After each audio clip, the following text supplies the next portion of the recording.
पक्षीराज गरुड़ ने भगवान विष्णु से निवेदन किया, हे प्रभु, मैंने तीनों लोकों का भ्रमण करने के बाद उसमें रहने वाले लोगों को देखकर ये निष्कर्ष निकाला कि वह सभी दुखों में ही डूबे रहते हैं।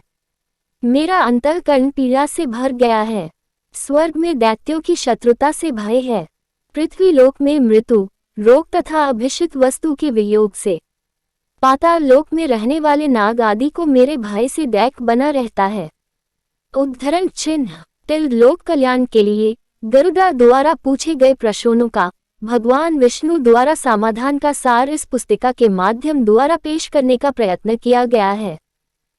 पक्षी राज गरुड़ भगवान विष्णु जी से पूछते हैं, हे प्रभु, आप ये बताने की कृपा करें कि एक प्राणी कैसे मरता है और मरने के बाद कहाँ जाता है।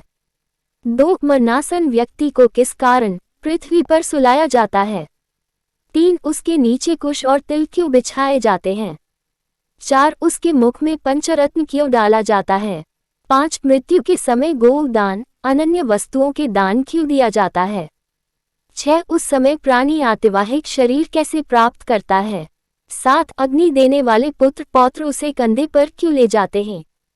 8 शव में घृत का लेप क्यों किया जाता है। 9 शव के उत्तर दिशा में यम सूतक का पाठ क्यों किया जाता है। 10 मरे हुए व्यक्ति को पीने के लिए जल एक ही वस्त्र धारण करके क्यों दिया जाता है।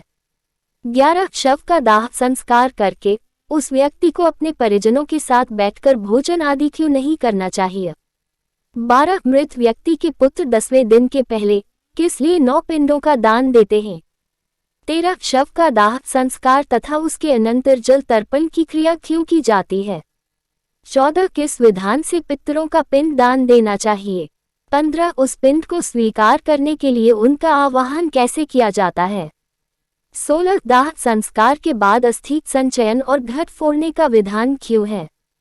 17 10वें दिन शुद्धि के लिए सभी परिजनों के साथ खाना तथा पिंडदान क्यों करना चाहिए। 18 एकादश को पिंडदान करने का क्या प्रयोजन है। 19 to 13वें दिन पतदान आदि क्यों किया जाता है। 20 वर्ष पर्यंत 16 श्राद्ध क्यों किए जाते हैं। 21 हे प्रभु, मनुष्य का शरीर अनित्य है और समय आने पर ही मरता है, किंतु मैं उस छिद्र को नहीं देख सकता जिससे जीव निकल जाता है। 22 प्राणी के अपने जीवन काल में किए गए पाप, पुण्य, दान आदि शरीर के नष्ट हो जाने पर उसके साथ कैसे चले जाते हैं। 23 मरे हुए प्राणी के लिए स्पिंडीकरण क्यों होता है। 24 जो मनुष्य पापी, दुराचारी अथवा हेबुद्धि है, मरण के बाद वे किस स्थिति को प्राप्त होते हैं। 25 ए उपेंद्र, मनुष्य की मृत्यु के समय उसके कल्याण के लिए क्या करना चाहिए। 26 मृत्यु और शमशान भूमि तक पहुंचने की कौन सी विधि है। 27 चिता में शव को जलाने की क्या विधि है। 28 तत्काल तथा विलंब से उस जीव को कैसे दूसरी देह प्राप्त होती है।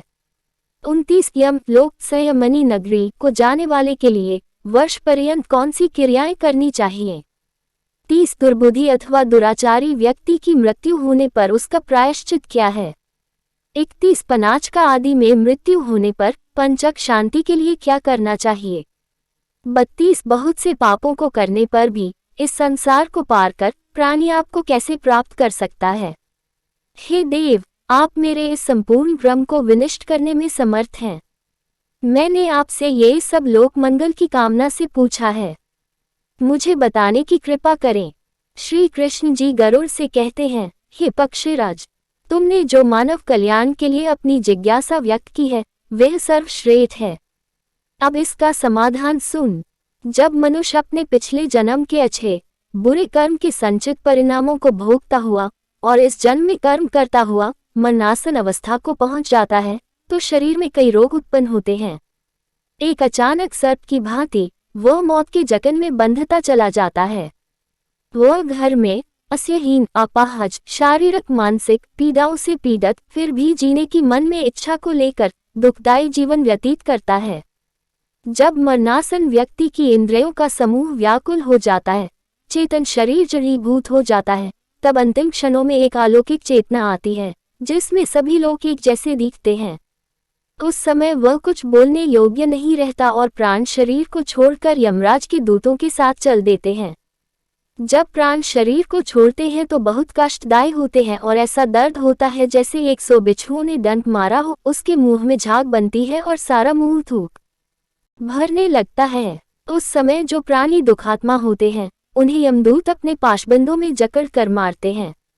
जो अच्छे कर्मी होते हैं उन्हें स्वर्ग के पार्षद सुखपूर्वक अपने लोक को ले जाते हैं। भीमकाया दुराकृति यमराज के दूतों को देखकर ही पापियों के मन में भय उत्पन्न हो जाता है। हाहाकार करता हुआ अंगूठे के नाप जितना मृत मनुष्य अपने घर को देखता हुआ यमदूतों द्वारा घसीटा हुआ रास्ते में अनेक यातनाएं सहता हुआ यमराज के सामने ले जाया जाता है। जीव अति भयानक यमराज की काया को देखता है और फिर उसके आदेश पर तुरंत वापस अपने मृत स्थान पर यमदूतों के साथ आ जाता है। वह वापस अपने शरीर में जाने की कोशिश करता है पर यमदूत उसके गले में फंदा डाले रहते हैं। उसे भूख और प्यास बहुत सताती है और बहुत रोता है। अपने पुत्रों द्वारा अर्पित की हुई चावल की खीलों को वह खाता है फिर भी भूख नहीं मिटती। जिन आत्माओं को ये खीलें नहीं मिल पाती वह सुनसान जंगल में भटकती रहती हैं।